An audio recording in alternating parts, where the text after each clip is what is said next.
નમસ્કાર મિત્રો, સ્વાગત છે આપ સૌનું અમારી યુટ્યુબ ચેનલમાં. તો મિત્રો, હાલની આપણે વાત કરીએ તો ગુજરાતની અંદર વેસ્ટ ઇન્ડિઝ નમસની અસરના ભાગરૂપે ફરી વખત ગુજરાતમાં હવામાન બદલાશે અને અમુક વિભાગોની અંદર વરસાદની શક્યતા તેમજ વેસ્ટ ઇન્ડિઝ નમસની અસરના ભાગરૂપે સૌરાષ્ટ્ર, કચ્છ અને ગુજરાતની અંદર બનશે આવું. તો મિત્રો, વિડીયો ગમે તો વિડીયોને લાઇક કરો, શેર કરો, કોમેન્ટ કરો અને ચેનલમાં નવા હોય તો ચેનલને સબસ્ક્રાઈબ પણ જરૂરથી કરજો.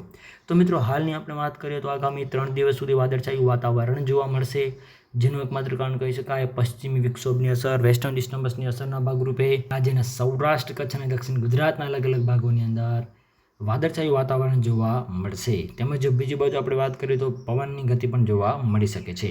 આ સાથે સાથે આગામી 3 દિવસની આપણે વાત કરીએ તો 2 થી 3 ડિગ્રીનો વધારો ઘટાડો જોવા મળશે.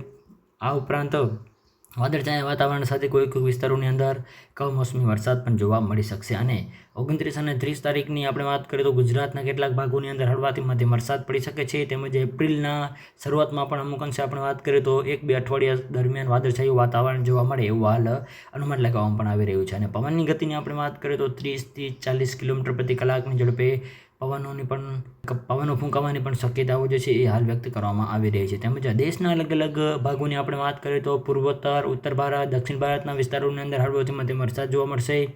આ સાથે સાથે અરબી સમુદ્ર અને બંગાળની ખાડીની અંદર પણ જે અસરો બનશે, સિસ્ટમો બનશે, એની પણ મિત્રો ગુજરાતને કેટલી અસર થશે એના વિશે પણ મિત્રો જણાવવા માટે અમારી ચેનલ સાથે જોડાઈ રહેજો.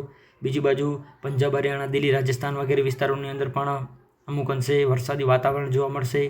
તો બીજી બાજુ ગોવા, કેરળના, કોંકણના અલગ અલગ ભાગોની અંદર, મહારાષ્ટ્રના અલગ અલગ ભાગોની અંદર પણ અમુક અંશે ભેજવાળું વાતાવરણ જોવા મળી શકે છે. સાથે સાથે 26, 27, 28, 29 તારીખ દરમિયાન વેસ્ટ ઇન્ડિઝ નમસની અસરના ભાગરૂપે આવું વાદળછાયું વાતાવરણ જોવા મળી શકે છે. તો મિત્રો, વિડીયો ગમે તો વિડીયોને લાઇક કરો, શેર કરો, કોમેન્ટ કરો અને ચેનલમાં નવા હોય તો ચેનલને સબસ્ક્રાઈબ પણ જરૂરથી કરજો. તો મિત્રો, આપ સૌનો ખૂબ ખૂબ આભાર.